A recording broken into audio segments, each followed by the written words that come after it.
Hey, how's it going? Dylan here. Today we're taking a look at Netflix's new original film, Mowgli.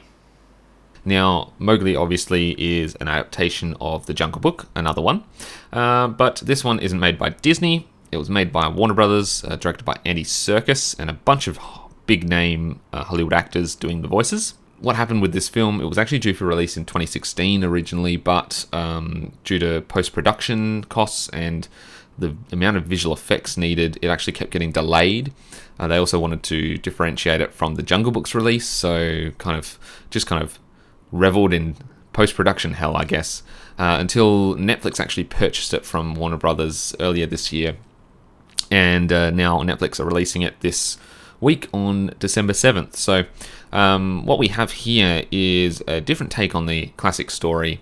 And Netflix were nice enough to give me early access to review this film before release. And I must say, I was kind of impressed by the film.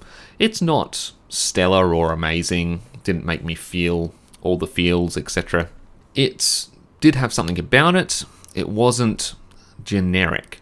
It didn't feel like it was grand and there's a big kind of crescendo at the end and all this stuff like that. It's an interesting film. It definitely has flaws, but for the most part, I did enjoy watching it. The animals themselves, obviously, all of the animation's done with mocap by Andy Serkis' company. So it's kind of cool, like really fluid animation look. And the character designs have some interesting choices.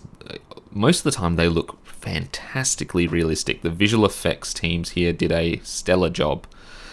Because the fur rendering in this is next level. It looks so good. It's obviously the Lion King's probably going to beat it out. Obviously, from that trailer, it definitely has.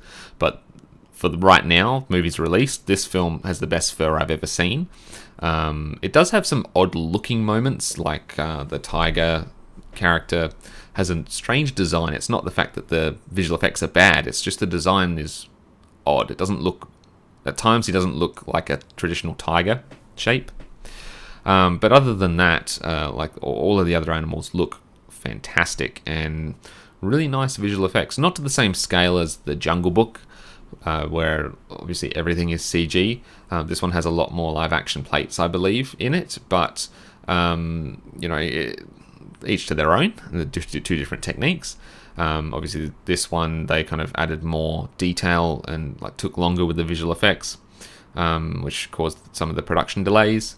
But all in all, I did enjoy this film, and it's definitely one to check out. It's not the traditional story. It's darker right from the start, and the actors do a pretty good job. There are some flaky bits, like the snake doesn't look fantastic really, but anything with fur you can be guaranteed to look. It looks really nice and integrates well with the environment. I thought Matthew Rhys's character was a bit odd. He plays this hunter that's out to hunt the tiger, and he's kind of a drunk and the stereotypical thing, but he's just something about his character is really odd and off.